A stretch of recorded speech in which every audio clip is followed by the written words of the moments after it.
আমতলী এলাকায় রহস্যজনকভাবে নিখোঁজ হয়ে গেছেন হাঁপানিয়া এলাকার এক গেস্ট হাউস মালিক। নিখোঁজ যুবকের নাম সুশান্ত দেব ওরফে বিনয়। পরিবারের অভিযোগ এটি সাধারণ নিখোঁজের ঘটনা নয়, বরং পরিকল্পিত অপহরণ। পরিবার সূত্রে জানা গেছে, গত ৪ মে সুশান্ত দেবের মালিকাধীন গেস্ট হাউসে নিলয় সিং, প্রতিম রায় এবং দেবাশিস কর নামে ৩ যুবক চড়াও হয়ে ভাঙচুর চালায়। অভিযোগ, সিসিটিভি ক্যামেরা ভেঙে দেওয়ার পাশাপাশি সুশান্ত দেবের গলা থেকে সোনার চেইনও ছিনতাই করা হয়। এই ঘটনায় তিনি আমতলী থানায় লিখিত অভিযোগ দায়ের করেছিলেন।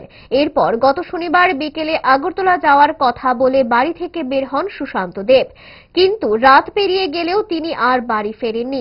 সংবাদ মাধ্যমের মুখোমুখি হয়ে সুশান্ত দেবের স্ত্রী পুলিশের ভূমিকা নিয়ে তীব্র ক্ষোভ প্রকাশ করেন। ওইদিন আমার হাজবেন্ডের হোটেলের মধ্যে ভীষণভাবে ভাঙচুর করছে। 12-13 জন গুন্ডা ঢুকছে, গুন্ডা ঢুকে ভাঙচুর করছে। আর এটা নেতৃত্ব দিচ্ছে বাইরে নীলয় সিং দাঁড়িয়ে আসছে। নীলয় সিং অর্ডার দিচ্ছে যে এই সিসিটিভি ক্যামেরাটা ভাঙ, তার সিল।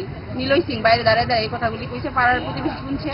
তারপর আর এরা পুরোটা নেতৃত্ব দিচ্ছে দেবাশিস কর, সঙ্গে ক্যাকেটার নামে একটা গেস্ট হাউস আছে, ওই গেস্ট হাউসের ওনার দেবাশিস কর। এরা পুরোটা এরা মানে দায়িত্ব নিয়ে এরা করাইছে। ওরা সারাদিন নীলয় সিং আর যারা বাকিরা যারা ভাঙচুর করছে বা মারছে, চিন্তাই করছে, চেইন চিন্তাই করছে, রেজিস্টার খাতা, যত ক্যামেরা আসলো, ক্যামেরা ল্যাপটপ সব নিয়ে গেছে তারা, ঠিক আছে। আর তারা ওই দিন সারাক্ষণ এই দেবাশিস করে হোটেলেই তারা ড্রিঙ্ক করছে, যেটা দেবাশিস করেও কইছে, ঠিক আছে। যদি কয়েছিরা আমার হাজবেন্ডে মারছে, তো আমরা ওই দিনেই আসিরা দিয়ে কেস করছে, এফআইআর করছে। তো থানার থেকে আজকে 4, 5, 6, 7 তারিখ অব্দি কিচ্ছু করছে না। আমি আমার স্বামীরে আমি সশরীরে ভালোভাবে একটা যে খুঁত না থাকে শরীরে, আমি আমার সামনে থেকে। আর নীলয় সিং, দেবাশিস কর, প্রীতম রয়, তার উপযুক্ত শাস্তি চাই।